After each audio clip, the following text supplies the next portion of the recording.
an adventure tale in 7 parts.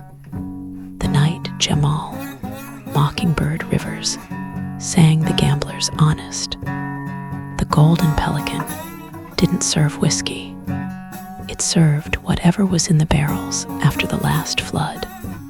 Brown, thick, sometimes with teeth floating in it.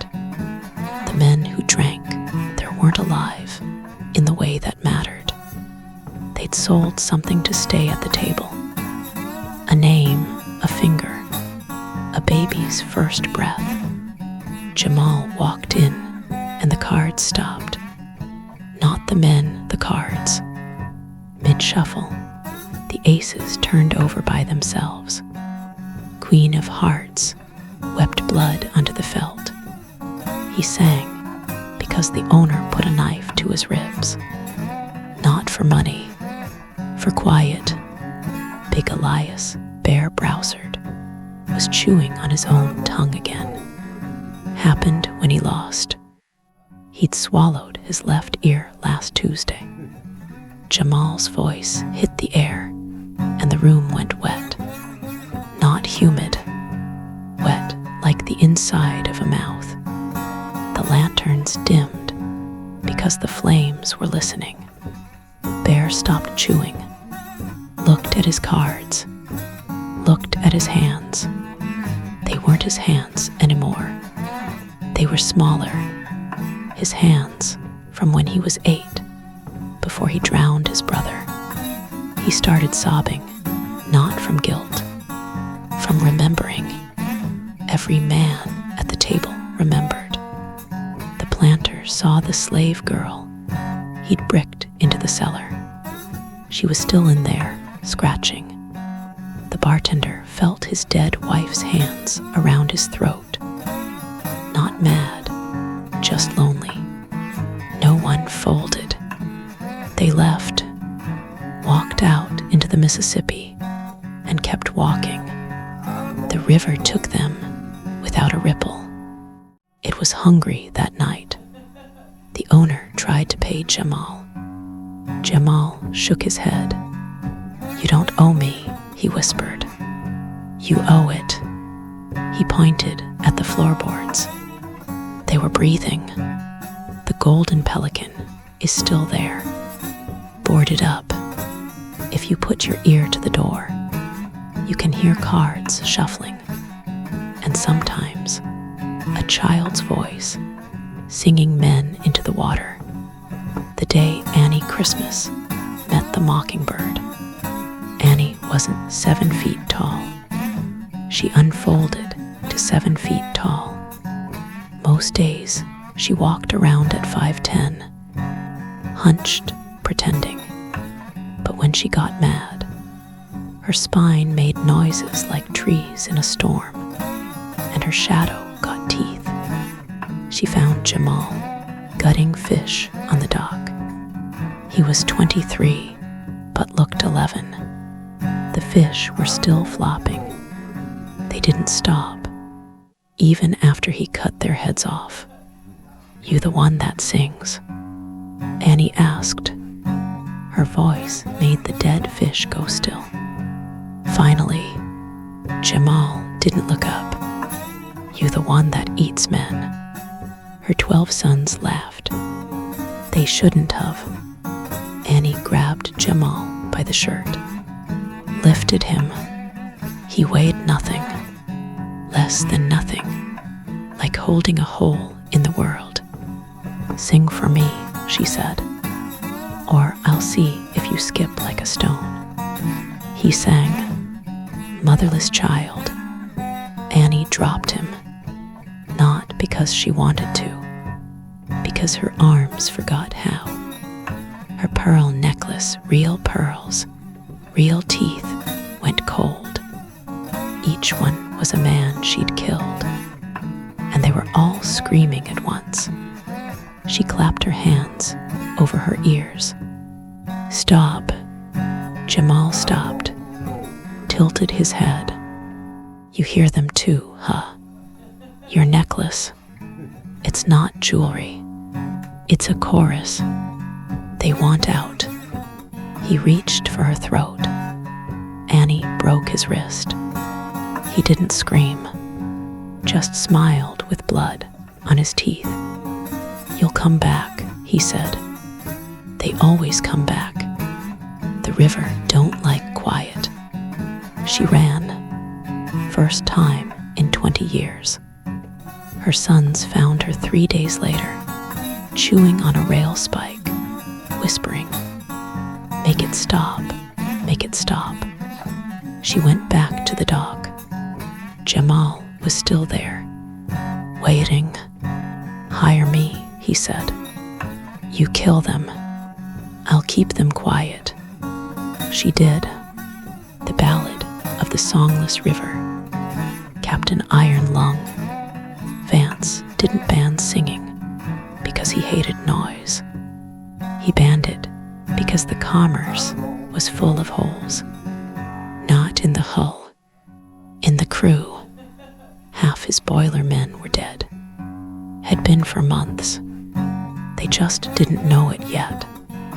They stoked coal. They bled from the eyes. They answered to their names. Vance paid a doctor in Baton Rouge to stitch their souls in wrong, keep them working. Singing unstitched them. Annie and Jamal came aboard anyway. Jamal took one breath and hummed. The first boiler man dropped his shovel, looked at his hands. "I'm cold," he said. His skin was gray. Had been for weeks. He touched his chest. No heartbeat. "Oh," he said. "Oh no." He walked off the side of the boat. Didn't splash.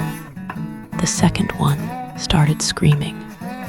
Kept screaming as he unraveled skin first, then muscle, then the doctor's bad stitches, then nothing. Vance pulled a pistol. "Stop him." Annie caught the bullet in her teeth, chewed, spat out lead, and a molar that wasn't hers. "You got dead men working your boat, Captain. That's my river's business." Jamal kept humming. Commerce emptied itself. Men walked into the water, lay down on the deck, simply ceased.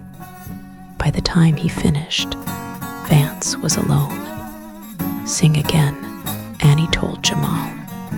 He shook his head. No more left. Just him. Vance was crying. "Please, I'll allow singing. I'll..." Jamal sang one note.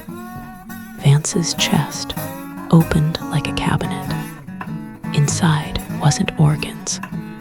It was paddles and tickets and 1,000 screaming passengers from the wreck. He'd covered up in 82. Annie pushed the whole boat into the current. "River's got a new captain," she said. "Commerce still runs the route. No crew, no passengers, just a calliope that plays by itself. Real sad, real slow.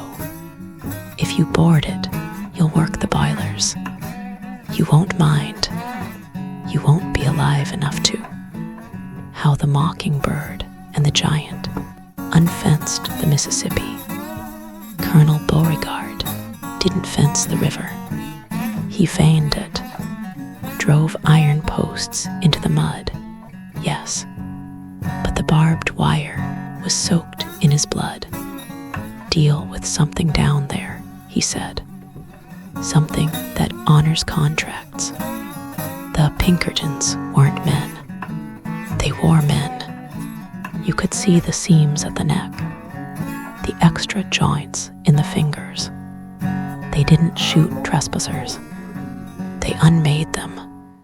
One touch, and a keelboat pilot would forget his name, his wife, his lungs. Just sit down and stop. Annie came to the fence, touched it. Her pearls screamed. 3 turned to ash. "God's teeth," she said. That was the first time she'd prayed in 30 years. Jamal didn't sing. He listened, pressed his ear to the wire. "It's not a fence," he said. "It's a vein. He's feeding something. Every boat it stops, every man it touches goes down." He looked at Annie. "We can cut it, but it'll bleed. And what's on the other end will know we're here." Annie smiled. First real one in years. "Good." She tore the post out. Blood, not water, came up, black and hot. The wire screamed. The Pinkertons turned, all at once, and their faces opened. Not mouths, opened like doors. Jamal sang, not a hymn, a seal, the sound old priests used to shut tombs. The blood went back down. The wire went slack. The Pinkertons fell over, empty. Just clothes and a bad smell. Beauregard ran, made it 2 steps. The river didn't chase him. The bank did. Mud rose up like a hand and pulled him into the ankle, the knee, the waist. He's still there. You can see his white suit on dry days. Still screaming, still sinking, inch by inch. Annie keeps 1 link of the wire, wears it on her necklace. It's warm. It pulses. Jamal told her, "It's not dead. It's waiting." She said, "So am I." How the river gave Jamal his voice. Mama Nag's head wasn't a woman. She was a shape the river wore when it wanted to talk. She didn't give 11-year-old Jamal a voice. She hollowed him. "Open," she said. He did. She reached in, past teeth, past tongue, past the little trapdoor in his chest where souls live, and took something out. Didn't hurt. That was the worst part. She held it. A little bird made of light and fever, beating once. "This is yours," she said. "I'm just holding it for you." She put it back, but not all the way. Left the door open. "Now you're a pipe," she told him. River goes in. Song comes out. You don't get to choose which. He went home. His mama and daddy were at the table. Had been dead for days. Didn't know it yet. He sang them to bed, tucked them in. They stopped breathing after the last verse. He understood. His voice wasn't a gift. It was a funnel. Everything the river had swallowed, drowned babies, bad confessions, the last words of men. It all came up through him. That's why he weighed nothing. He was empty. The river was just borrowing the space. He tried to stop singing, sewed his mouth shut once. The song came out his eyes. Burned. So he sings, and the river stays fed, and he stays hollow. How Annie got her first pearl. No blink, Lemaire didn't cheat at cards. He cheated at people. He could look at you and see what you loved most. Then he'd bet it and win it. Didn't matter if it was on the table. He won Henry's boat by winning Annie. Not her body, her name. Said it out loud, and it belonged to him. Henry came out and couldn't say his daughter's name. Couldn't remember he had one. just kept patting his chest like he'd lost a watch.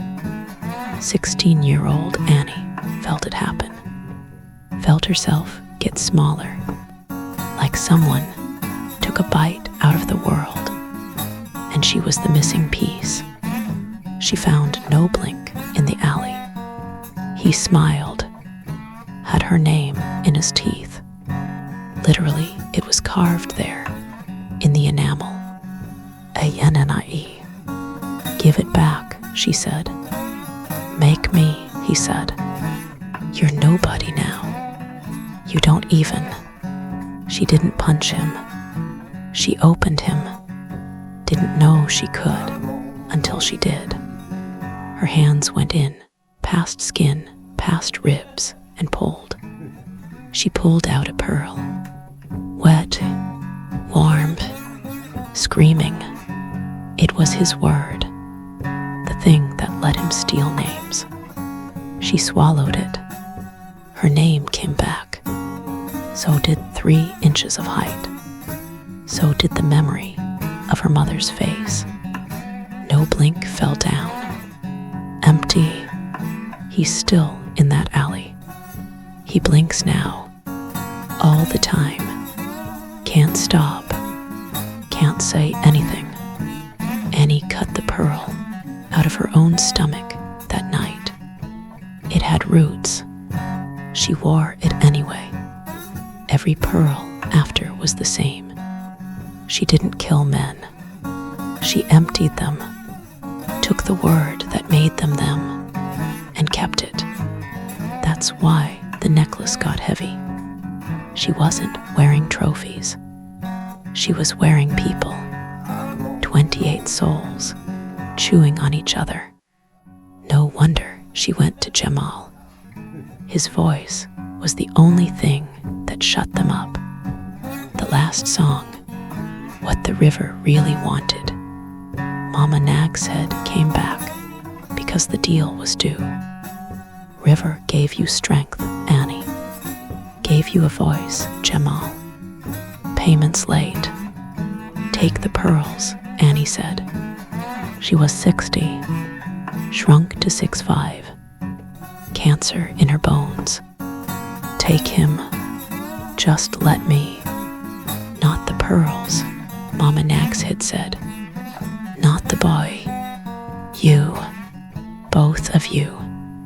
Together. That was the price. You didn't read the bottom of the contract. It was written in mud. The river didn't want to rest. It wanted to wear them. Annie looked at Jamal. 44, 80 pounds, coughing black. You knew. He nodded. Since the first song, she's not a river. She's a thing. And we're the clothes she likes best. He didn't fight. He was tired. He climbed into Lorraine's hull. Curled up. Annie didn't fight either. She laid down on the deck, spread her arms.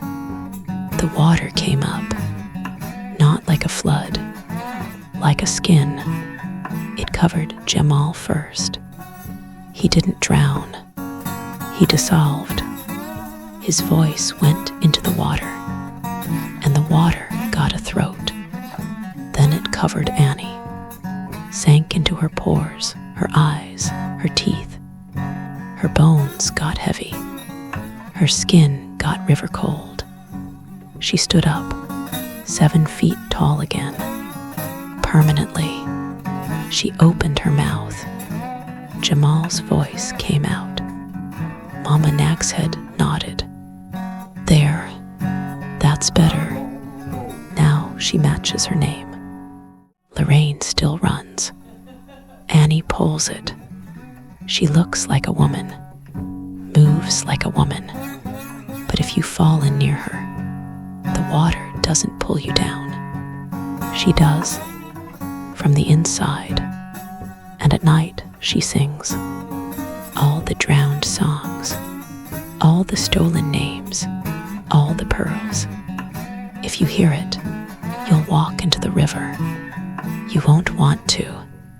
Your legs will want to, because the Mississippi's got a voice now, and a body, and it's still hungry. Final rule: don't look for a bluff. Don't look for a grave. The epitaph is you. If you listen too long, the river kept them. Now it's keeping count. Then we'll let the water settle. The stories are in there now, under the current, with the teeth and the pearls, and the boy who never got his breath back. If you hear humming near the river after midnight, don't answer it. If you see a tall shadow poling a boat with no lanterns, don't wave. And if something in the dark knows your name before you give it, you're already in the next story. Sleep light. The Mississippi doesn't.